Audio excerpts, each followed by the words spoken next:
তোমাদের উপরে নাযিল করলাম, ও আমার বান্দা সেই কিতাবের মধ্যে কোনো ভুল নাই। জোরে বলেন সুবহানাল্লাহ। আল্লাহ রাব্বুল আলামিন বলেন, ও আমার বান্দা, তোমাদের যে কিতাব আমি দান করলাম, যে কিতাবটা তোমাদের উপরে নাযিল করেছি, ও আমার বান্দা সেই কিতাবের মধ্যে কোনো ভুল নাই, কোনো ত্রুটি নাই। ও আমার বান্দা সেই কিতাবটা হলো কুরআনুল কারীম। জোরে বলেন সুবহানাল্লাহ। আমার বন্ধুগণ, এবার যদি আপনারা জিজ্ঞাসাবাদ যদি করেন, ওগো আল্লাহ, আপনি কুরআনুল কারীম কিতাবটা নাযিল করলেন কেন? কি উদ্দেশ্যে নাযিল করলেন? নাযিল করার উদ্দেশ্য কি? আমার আল্লাহ রাব্বুল আলামিন কুরআনুল কারীমের মধ্যে তার জবাব দিয়ে বলছেন, ও আমার বান্দারা শোনো, এই কিতাবটা তোমাদের উপরে নাযিল আমি কেন করেছি, কোন কারণে করেছি? আল্লাহ পাক বলছেন, হুদাল লিল মুত্তাকিন। জোরে বলেন সুবহানাল্লাহ। আল্লাহ পাক বলেন, ও আমার বান্দা, আমি যে কিতাবটা তোমাদের উপরে নাযিল করেছি, সেই কিতাবটা অনুযায়ী নিজেদের জীবন যদি পরিচালনা করো, তাহলে তোমরা মুত্তাকি হতে পারবে, তোমরা তাকওয়াবান হতে পারবে। জোরে বলেন সুবহানাল্লাহ। ও আমার বান্দা, এই কিতাবটা নাযিল করলাম কারণ হলো তোমাদেরকে অন্ধকার পথ থেকে আলোর পথ দেখাবে, তোমাদেরকে জাহান্নাম থেকে জান্নাতের পথ তোমাদেরকে দেখাবে। যে কাজগুলো করলে তোমাদেরকে জাহান্নামে যেতে হবে, ও আমার বান্দা, সে কথাটাও কোরআন বলে দেবে। আবার জান্নাতে যেতে গেলে কোন কাজটা করতে হবে তাও কুরআনুল কারীম তোমাদেরকে বলে দেবে। জোরে বলেন ঠিক কিনা? এই জন্য কোরআনের জ্ঞান শিক্ষা অর্জন করার দরকার আছে না নাই? আপনি কোরআন পড়তে পারেন না, হাদিস পড়তে পারেন না, অথচ আপনি আশা রেখেছেন যে কোরআন আমাদেরকে হিদায়াত করবে, কোরআন আমাদেরকে তাকওয়াবান বানাবে, কোরআন আমাদেরকে জাহান্নামের পথ থেকে বের করে জান্নাতে যেতে গেলে কোন কাজগুলো করতে হবে সে কোরআন বলে দিবে। অথচ আপনি কোরআন পড়তে পারেন না, তাহলে কোরআন আপনাকে কিভাবে বলে দেবে? জোরে বলেন ঠিক কিনা? আখির জামানার পয়গম্বর বলেন, ও আমার সাথীরা, তোমরা শুনে রাখো, আখির জামানার পয়গম্বর উম্মতদেরকে বলছেন, সাথীদেরকে বলছেন, গোটা বিশ্ব পৃথিবীর মুসলমানদেরকে তিনি জানিয়ে দেন, তালাবুল ইলমি ফরিদাতুন আলা কুল্লি মুসলিম। আখির জামানার পয়গম্বর বলেন, ও আমার সাথীরা, প্রত্যেক নর এবং নারীদের উপরে তিনি ইলম শিক্ষা অর্জন করা আল্লাহ পাক ফরজ করেছেন। জোরে বলেন ঠিক কিনা? আপনি যদি কোরআন না পড়তে পারেন, হাদিস যদি না পড়তে পারেন, ইসলামের জ্ঞান যদি আপনার না থাকে, নামাজের জ্ঞান যদি না থাকে, তাহলে আপনি নামাজে দাঁড়িয়ে কখন কোন কাজটা করতে হবে সেই কাজটা কি আপনারা জানেন নাকি? যেহেতু আপনারা এ বিষয়ে জানেন না, এ বিষয়ে আপনাদের জ্ঞান নাই, আখির জামানার পয়গম্বর বলেন, শুধু যে পুরুষরাই ইলমে দ্বীন শিক্ষা অর্জন করবে এমনটা নয়, পুরুষও জ্ঞান অর্জন করবে, মহিলারাও জ্ঞান অন্বেষণ করবে, ছোট বাচ্চারাও জ্ঞান অন্বেষণ করবে, ছোট মেয়েরাও ইলমে দ্বীন শিক্ষা অর্জন করবে। শুধু যে মাদ্রাসার ছাত্ররা কোরআনের জ্ঞান শিক্ষা অর্জন করবে এমনটা নয়, মাদ্রাসার ছাত্র জ্ঞান অর্জন করবে, স্কুলের ছাত্র জ্ঞান অর্জন করবে, যারা ব্যবসা করে তাদের কোরআনের জ্ঞান শিক্ষা অর্জন করার দরকার আছে না নাই? আছে না নাই? যদি কোন বান্দা কোরআনের জ্ঞান শিক্ষা অর্জন করেন, এবার আমাদের প্রশ্ন, কোরআনের জ্ঞান শিক্ষা অর্জন করলে কি হবে? আর যারা কোরআনের জ্ঞান শিক্ষা অর্জন করবে তারা কেমন? আখির জামানার পয়গম্বর মুহাম্মদুর রাসূলুল্লাহ সাল্লাল্লাহু আলাইহি ওয়াসাল্লাম তিনি বলেছেন, খায়রুকুম মান তাআল্লামাল কুরআনা ওয়া আল্লামাহু। জোরে বলেন সুবহানাল্লাহ। আখির জামানার পয়গম্বর বলেন, ও দুনিয়ার মুসলমানরা, তোমাদের মধ্যে সর্বোত্তম ওই ব্যক্তি। সাহাবায়ে কিরামগণ আরজ করলেন, সাথীরা আরজ করলেন, ওগো আল্লাহর রাসূল, কোন কাজটা করলে সর্বোত্তম হওয়া যায়? আখির জামানার পয়গম্বর বলেন, দুইটা কাজ যে ব্যক্তি করবে সেই ব্যক্তি তোমাদের মধ্যে সর্বোত্তম। জোরে বলেন সুবহানাল্লাহ, আর জোরে জোরে বলেন সুবহানাল্লাহ। এক নম্বর কোন কাজটা করতে হবে? আখির জামানার পয়গম্বর মুহাম্মদুর রাসূলুল্লাহ সাল্লাল্লাহু আলাইহি ওয়াসাল্লাম চমৎকার করে বলেছেন, খায়রুকুম মান তাআল্লামাল কুরআনা ওয়া আল্লামা। এক নাম্বার যারা কোরআনের জ্ঞান শিক্ষা অর্জন করবে, জোরে বলেন সুবহানাল্লাহ।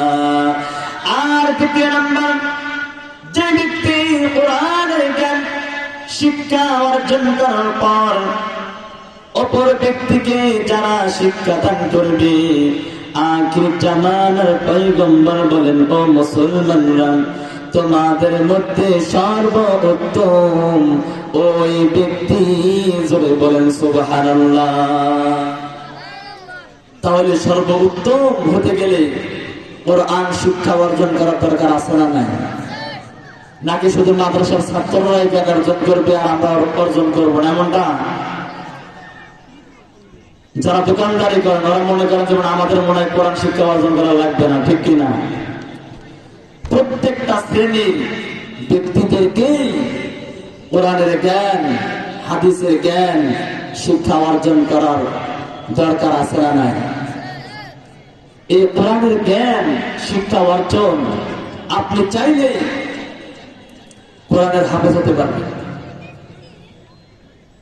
আপনি চাইলেই মাওলানা হতে পারবেন, আপনি চাইলেই মুফতি হতে পারবেন, আপনি চাইলেই মুহাদ্দিস হতে পারবেন না। হাফেজ হতে গেলে, কোরআনের জ্ঞান অন্বেষণ করতে গেলে আপনাকে অবশ্যই নিজেকে আল্লাহর দরবারে কবুলিয়ত করে নিতে হবে। জোরে বলেন ঠিক কিনা? হাদিস শরীফের মধ্যে এসেছে, আমার যুবক ভাইরা এদিক সেদিক ঘোরাফেরা না করে, মনোযোগ এদিক সেদিক না দিয়ে খুব গভীর মনোযোগ দিয়ে শুনুন। আখির জামানার পয়গম্বর মুহাম্মদুর রাসূলুল্লাহ সাল্লাল্লাহু আলাইহি ওয়াসাল্লাম তিনি বলেছেন, মান ইউরিদিল্লাহু বিহি খায়রান ইউফাক্কিহু ফিদ্দীন। আখির জামানার পয়গম্বর মুহাম্মদুর রাসূলুল্লাহ সাল্লাল্লাহু আলাইহি ওয়াসাল্লাম বলেন, আল্লাহ রাব্বুল আলামিন বলেছেন, আমি রব যার মঙ্গল কামনা করি, যার আমি ভালো কামনা করি, আমি রব তাকে একদিনের সুষ্ঠু জ্ঞান আমি তাকে প্রদান করে। জোরে বলেন সুবহানাল্লাহ। উক্ত হাদিস দ্বারা বোঝা গেল এই দিনের জ্ঞানটা,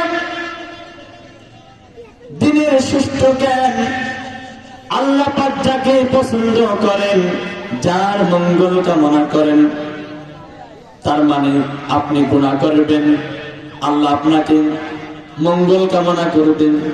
আপনি নামাজ পড়বেন না, আল্লাহ আপনার মঙ্গল কামনা করবেন। আপনি রোজা রাখবেন না, আপনি হজ আদায় করবেন না, যাকাত প্রদান করবেন না, আল্লাহ পাক আপনার মঙ্গল কামনা করবে? করবে না। তার মানে আপনার মঙ্গল কামনা তখনই করবে যখন আপনি আল্লাহ রাব্বুল আলামিনের হুকুম পালন করবেন। জোরে বলেন ঠিক কিনা? আল্লাহ রাব্বুল আলামিন আপনাদেরকে আমাদেরকে দিনের সুষ্ঠু জ্ঞান দান তখনই করবেন যখন আপনি নামাজ আদায় করবেন, রোজা পালন করবেন, হজ আদায় করবেন, যাকাত প্রদান করবেন, বড়দের সাথে ভালো ব্যবহার করবেন, ছোটদের সাথে ভালো আচরণ করবেন, ব্যবসা বাণিজ্য সবকিছু ঠিকঠাক রাখবেন। তাহলে আল্লাহ রাব্বুল আলামিন আপনার প্রতি সন্তুষ্ট হবেন। জোরে বলেন সুবহানাল্লাহ। আর এই বান্দারা চোখের পানিগুলো ছেড়ে দিন, ক্রন্দনরত অবস্থায় আল্লাহর দরবারে যখন বলবেন, ওগো আল্লাহ, আমাদেরকে দিনের সুষ্ঠু জ্ঞান দান করুন, আমাদেরকে কোরআনের জ্ঞান দান করুন, হাদিসের জ্ঞান দান করুন। আখির জামানার পয়গম্বর বলেন, আল্লাহ পাক ওই বান্দাদেরকে দিনের সুষ্ঠু জ্ঞান দান করবেন। জোরে বলেন সুবহানাল্লাহ। আর জোরে জোরে বলেন সুবহানাল্লাহ। ও আমার যুবক ভাইরা, যারা কোরআনের জ্ঞান অন্বেষণ করবেন, হাদিসের জ্ঞান অন্বেষণ যারা করবেন, তাদের জন্য স্বয়ং রাসূল তাদের জন্য দোয়া করেন। জোরে বলেন সুবহানাল্লাহ। হাদিস শরীফের মধ্যে এসেছে, আখির জামানার পয়গম্বর মুহাম্মদুর রাসূলুল্লাহ সাল্লাল্লাহু আলাইহি ওয়াসাল্লাম তিনি বলেছেন, আল্লাহুম্মা আরহাম খুলাফাই। আখির জামানার পয়গম্বর মুহাম্মদুর রাসূলুল্লাহ সাল্লাল্লাহু আলাইহি ওয়াসাল্লাম দুই হাত উঁচু করে দিন, আল্লাহ রাব্বুল আলামিনের নিকট দোয়া করেন, ওগো আল্লাহ, আমার প্রতিনিধিদের উপরে আপনি রহম করুন, আপনি দয়া করুন। জোরে বলেন সুবহানাল্লাহ। সাহাবায়ে কিরাম যখন শুনলেন, কুলনা ইয়া রাসূলুল্লাহ, সাহাবায়ে কিরাম যখন শুনলেন, শোনার পর সাহাবায়ে কিরাম আরজ করলেন, মান খুলাফাউকা, ও আল্লাহর রাসূল, আপনার প্রতিনিধিরা কারা? আর যারা আপনার প্রতিনিধি স্বয়ং আপনি রাসূল, তাদের জন্য দোয়া করছেন। ওগো আল্লাহর রাসূল, ওই ব্যক্তিরা জানো তেন কোনো ব্যক্তি নয়। ওগো আল্লাহর রাসূল, ওই ব্যক্তিরা কোনো সাধারণ ব্যক্তি না। স্বয়ং রাসূল যার জন্য দোয়া করে, ওই ব্যক্তি সাধারণ কোনো ব্যক্তি হতে পারে না। জোরে বলেন ঠিক কিনা? আখির জামানার পয়গম্বর সাহাবায়ে কিরাম আরজ করলেন, মান খুলাফাউকা, ওগো আল্লাহর রাসূল, আপনার প্রতিনিধিরা কে? قال الذين إلى آخر الحادث। آخر জামানার পয়গম্বর মুহাম্মদুর রাসূলুল্লাহ সাল্লাল্লাহু আলাইহি ওয়াসাল্লাম তিনি বলেন, যারা হাদিস সমূহ বর্ণনা করে আর হাদিস সমূহ মানুষদেরকে যারা শিক্ষা দান করে, আখির জামানার পয়গম্বর বলেন, ওরাই হচ্ছে আমার প্রতিনিধি। জোরে বলেন সুবহানাল্লাহ। তাহলে বোঝা গেল প্রতিনিধিকে যারা হাদিস সমূহ শিক্ষা অর্জন করবে এবং মানুষদেরকে, জাতিদেরকে, তরুণদেরকে যুবকদেরকে, নরনারী সকলকে, যে ব্যক্তি হাদিস সমূহ শিক্ষা দান করবে, আখির জামানার পয়গম্বর বলেন ওরাই হচ্ছে আমার প্রতিনিধি, এবং ওই ব্যক্তিদের জন্যই আমি রাসূল দোয়া করছি। বলেন সুবহানাল্লাহ। এই জন্য কোরআন শিক্ষা অর্জন করা দরকার আছে না নাই? কোরআন শিক্ষা অর্জন করলে কোরআনের বিধান যে স্থানে আপনি কার্যকর করবেন, ইহকাল এবং পরকাল শান্তি বিরাজমান করবে। যদি বলেন ঠিক কিনা? আপনার ব্যবসা বাণিজ্যে, আপনার কর্মে, আপনার কাজে, আপনার জিন্দেগিতে ইহকাল পরকাল যদি আপনি সমাধান চান, তাহলে আপনাকে কোথায় আসতে হবে? কোরআনের কাছে আসতে হবে। যদি বলেন ঠিক কিনা? সমাধান চাও যদি জীবনে মরণে, ফিরে যাও খুঁজে নাও, চোখ রাখো কোরআনে। ঠিক কিনা? সমাধান চাও যদি জীবনে মরণে, ফিরে যাও খুঁজে নাও, চোখ রাখো কোরআনে। সমাধান চাও যদি জীবনে মরণে, ফিরে যাও খুঁজে নাও, চোখ রাখো কোরআনে। তবে পাবে সুখ শান্তির ঠিকানা, তবে পাবে সুখ শান্তির ঠিকানা, যদি মেনে নাও তুমি মনে প্রাণে। সমাধান চাও যদি জীবনে মরণে, ফিরে যাও খুঁজে নাও, চোখ রাখো কোরআনে। বলুন আমার সাথে, সমাধান চাও যদি জীবনে মরণে, ফিরে যাও খুঁজে নাও, চোখ রাখো কোরআনে। এই কোরআনের বিধান যদি আপনি বাস্তবায়িত করতে চান, তাহলে সমাধান ইহকালের হয়ে যাবে, পরকালের হয়ে যাবে। যদি বলেন সুবহানাল্লাহ। আমার বন্ধুগণ, কোরআনের জ্ঞান সম্পর্কে এতক্ষণ আলোচনা করলাম আমি। ও আমার বান্দারা, কোরআনের জ্ঞান শিক্ষা অর্জন করার পর কোন কাজটা করতে হবে আল্লাহ পাক বলছেন, ও আমার বান্দা, কোরআনের বিধি বিধান আপনি সব কিছু শিক্ষা অর্জন করার পর, ও আমার বান্দা, তোমার অন্তরে যতগুলো অহংকার আছে, সমস্ত অহংকার গুলো বিলীন করে দিয়ে, ছুঁড়ে ফেলে দিয়ে, ও আমার বান্দা, তোমার মস্তকটাকে নত করে আমি রব্বুল আলামিনকে সন্তুষ্ট করার জন্য, ও আমার বান্দা, তোমরা নামাজে দাঁড়িয়ে যাও। জোরে বলেন ঠিক কিনা? এই নামাজের জন্য মুয়াজ্জিন সাহেব দিনে 5 বার আযান প্রদান করে আপনাদেরকে আযানের মধ্যে দিয়ে নামাজের দিকে ডাকেন। এখন যদি আপনি জিজ্ঞাসাবাদ করেন, ও মুয়াজ্জিন সাহেব, চিল্লাও কেন, তোমার কি হয়েছে? ওই মুয়াজ্জিন সাহেব আযানের মধ্যে দিয়ে চমৎকার করে আপনাকে জবাব দিয়ে বলবেন, হাইয়া আলাস সালাহ। ও আল্লাহর বান্দা, ও নবীর উম্মত, আমি দিনে 5 বার আযানের মধ্যে দিয়ে তোমাদেরকে ডাকি। ও আল্লাহর বান্দারা, তোমরা নামাজ আদায় করার জন্য তোমরা মসজিদে আসো। জোরে বলেন সুবহানাল্লাহ। এখন যদি আপনারা জিজ্ঞাসাবাদ করেন, ও মুয়াজ্জিন সাহেব, নামাজ পড়লে আমাদের লাভ হবে কি? নামাজ আদায় করলে আমাদের ফায়দা কি হবে? ওই মুয়াজ্জিন সাহেব আযানের মধ্য দিয়ে আপনাকে চমৎকার করে উত্তর দিয়ে বলবেন, হাইয়া আলাল ফালাহ। জোরে বলেন সুবহানাল্লাহ।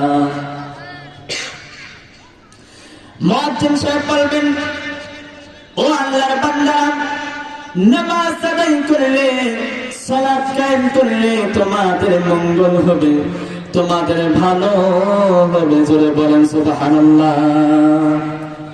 এই নামাজের জন্য মুয়াজ্জিন সাহেব বলবেন আপনাদেরকে